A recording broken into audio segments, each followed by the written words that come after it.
Hi there. In this lecture we see Mikhail Tal against Ivo Ni in 1958.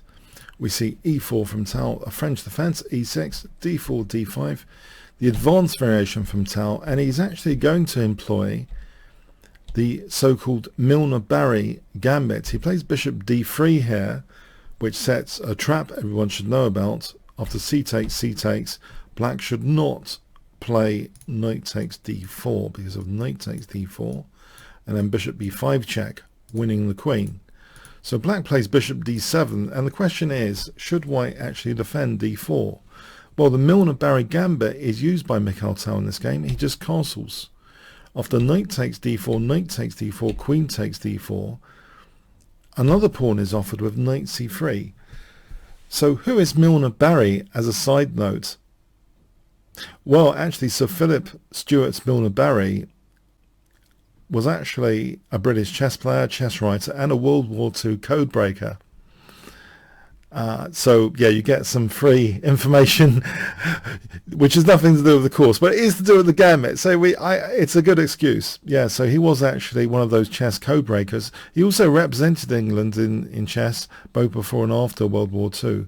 So he worked at Bletchley Park during World War II, and was actually the head of Hut 6, the section responsible for deciphering messages, which had been encrypted using the German Enigma machine.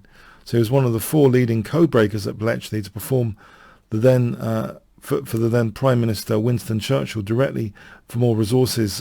He got more resources for their work by, having in close contact with Churchill. So a really key player in World War II. And it's it's kind of an honour that Mikhail Tal uses the Milner Barry gambit. And we also get to see a lot of fun in this game because black is greedy here and does take on e5. After rook e1, the queen goes to d6. And now here, after knight b5, there's actually a very bad theoretical mistake, which in modern times we kind of know about, but back then theory wasn't so evolved, or not so, people weren't so aware of opening theory. Black played queen b8. Now, you might ask, okay, let's ask the question, what about bishop takes b5? Because black is 2 pawns up.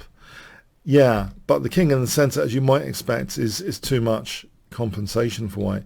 For example, like this, and, the compensation is just going to build up. We're going to have lots of pins here because the king's in the centre.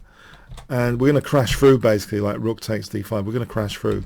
So that's not really an area black wants to go in. Bishop takes b5. But queen b6 is the key move, it seems. Just keep hassling this knight. If bishop e3, just queen a5, keep hassling the knight, basically. So, for example, bishop d2, just go back. And what has white got? That, the knight, if it goes back, white does best to kind of just keep this attack on the queen. If the knight goes back, then after knight f6, parrying knight takes d5, black is, actually just 2 pawns up for not much. And here, just as long as black plays g takes f6, not running into any knight takes d5, black has a big advantage here with the bishop pair. So anyway, so that's the key move, it seems, queen b6. And it'll be like you can get a repetition draw here. But with queen b8, we really do have fun and games to be had now on queen b8. So what's Tal's move here, you think, in this position? Why is this queen b8 so bad? So Tal plays a very, very good move here. 100 points. What would you play? Okay. Queen f3. It supports the move, or the notion, bishop f4, which supports knight c7. So bishop d6 is played, just to put that on the board. If knight f6, bishop f4, and we're going to just play knight c7 check, and we can even either take the rook or even play rook ac1 to be sadistic. And here, this is massive advantage anyway. Okay, so bishop d6, and what does Tal play here, you think? Okay. He plays queen takes d5. And actually, in theory, if you reach this position, it seems there might even be a more accurate way of playing this rather than getting the pawn back.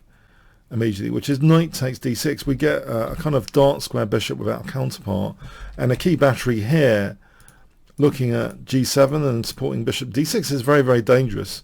So for example, knight e7, bishop d6, this situation is very pleasant for white because a rook's crashing down to the 7th rank. For example, like this, with bang, rook takes d7. You can see that dark square bishop will cause disasters. So there is an argument for playing knight takes d6 and just relying on trust about this dark square bishop after queen g3. If knight f6, then we just take here, and then take here, and then take there. So yeah, it seems knight takes d6 is a nice way to go, but queen takes d5 is interesting. We have bishop takes h2 check, king h1. And now a mistake from black, bishop c6 again. Better is knight e7. So for example, queen h5, bishop d6, bishop e3, bishop c6. This should be, in theory, about equal. I mean, a chip has been taken out of white's king here as well.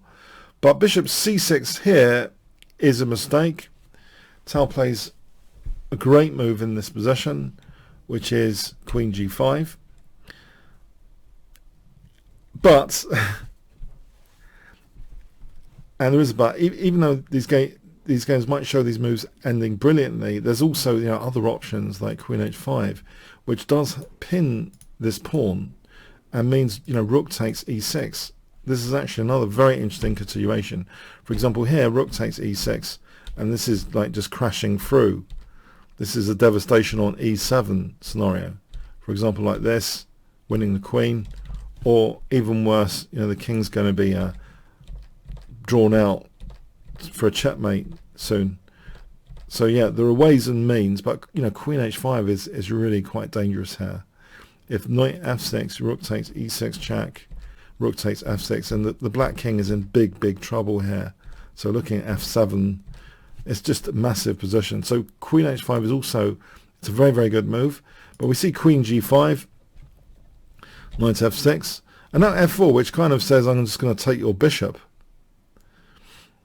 So yes, that is a very, very strong move. And we have h6, another kind of big mistake move, h6. Better for the records is actually queen d8, it turns out. It hits d3, it protects f6, and white actually does have to tread carefully. Bishop e3 might be one of the better moves. For example, black castles, black gets the castle. In this situation, it ends up with a situation where white might be better here, but it's not as bad as the game. So that's just one simple example of queen d8. But if we look at queen takes g7, things are actually getting bad for white because of that g-file counterplay.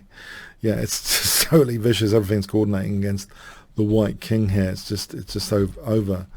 Or queen takes h2, rook takes g2. It's just crashing through. So this would be horrendous continuation. It's just crashing through for black.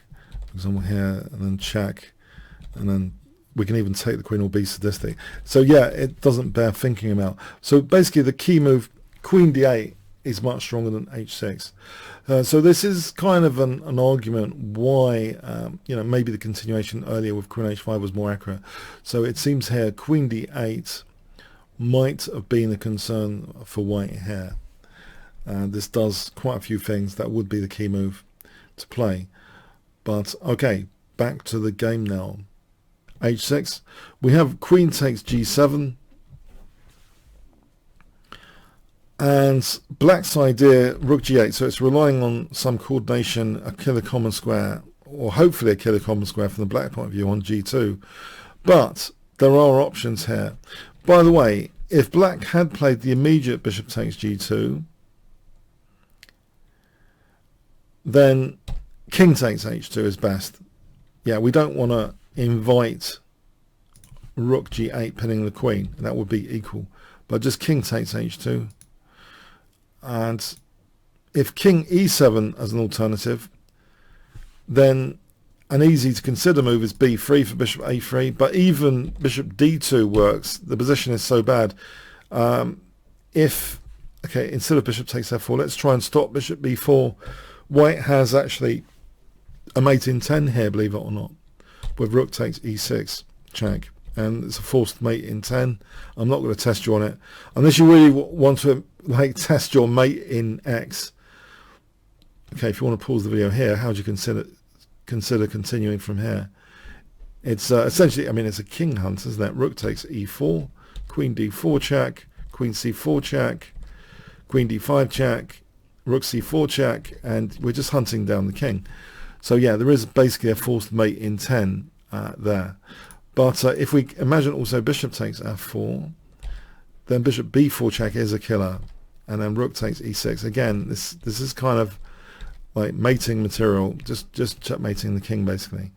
Puzzle material as a source, taking this game as a source for a lot of puzzles if we want. But okay, rook g8 was played here, and actually this is a kind of puzzle position. Tal does play the most accurate move going in this particular position, so Tal becomes a computer, a human computer in 1958. So what would you play in this position for 200 points? White to play really crushing moves. Okay. Rook takes e6 check. Yeah, this kind of opens up this, and it opens up this diagonal. It's opening up things. If the queen had taken, rook takes g2, and this situation is also a big advantage, for the record, to white. There's no big fuss here either, but this is just crushing. Rook takes e6. Super crushing. After f takes, now what's the point? Okay, we want to get a load of checks in a row. That's always a good thing. Some grandmasters have expressed that if you can get a lot of checks in a row, it's usually a good thing. We can get a lot of checks in a row going with bishop g6 check by pushing in the king on a dark square where we get another check as well as taking a piece. Double bonus. So with that move, so king c8 was played. Well, no, it wasn't played actually. Black actually resigned here, didn't play king c8. Black resigned here. So if king c8, then we get another check. Queen takes e6 check, and then we get another check. Queen takes g8 check, and then we get another check, and it's mate. Yeah, it's all absolutely crushing. If king d7, then queen f7 check, queen takes g8 check, and yeah, we're mopping up here. For example, like this, bishop e8, and then queen d6, queen c7, checkmate. So it's all pretty crushing. This is the end of the game position. Queen takes f6 check. So some takeaway points. Well, there's an interesting gambit here, the Milner Barry gambit. And yes, I gave you more information that maybe you needed to know about Milner Barry. But, chess has this rich culture of players giving their names to openings and stuff. So it's nice to know as well, I think. So the key mistake here early on is the queen not hanging around to pester this knight. Black needs to keep pressure on the knight with queen b6. This queen b8 is kind of a disaster continuation. And in fact, white could have simply got a big advantage just taking there.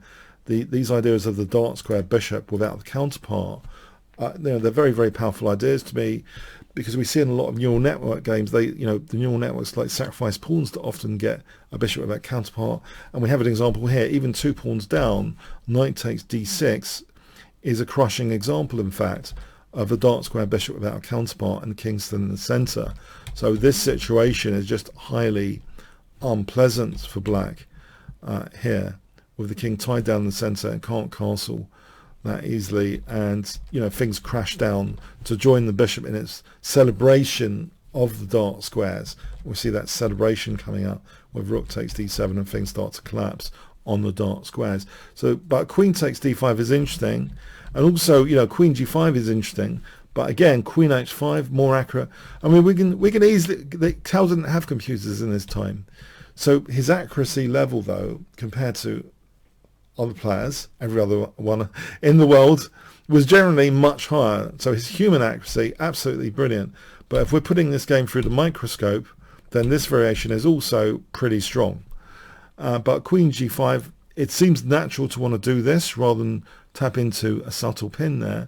So queen g5, it looks to exploit these sleepy pieces. There's a big rationale behind it. There's a big motivation to exploit sleepy pieces. So this is a very nice continuation, and locking in the bishop seems very, very sensible. And this h6 makes things worse, but it was a difficult position anyway. So we go into this beautiful little series of checks if the game had continued. But queen takes f6 did mark the end of the game. So the Milner Barry gambit, very, very interesting gambit. I hope some of the points analysis make the game a little bit more memorable. But yeah, getting a whole load of checks in the end with that beautiful rook sacrifice.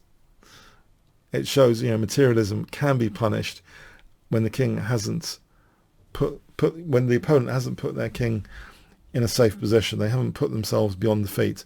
The art of war principle, I keep saying, put yourself beyond defeat before going on to the attack.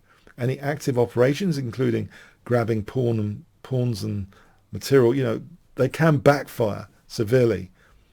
If your crown jewels, your king is there to exploit. Okay, thanks so much. Hi there. Thanks for getting to the end of the YouTube video. If you would like to see other Mikhail Tal games, I actually have an amazing course for Mikhail Tal, which is currently at 4.9 with over 400 students. You can check this out from the Kingscrusher TV page.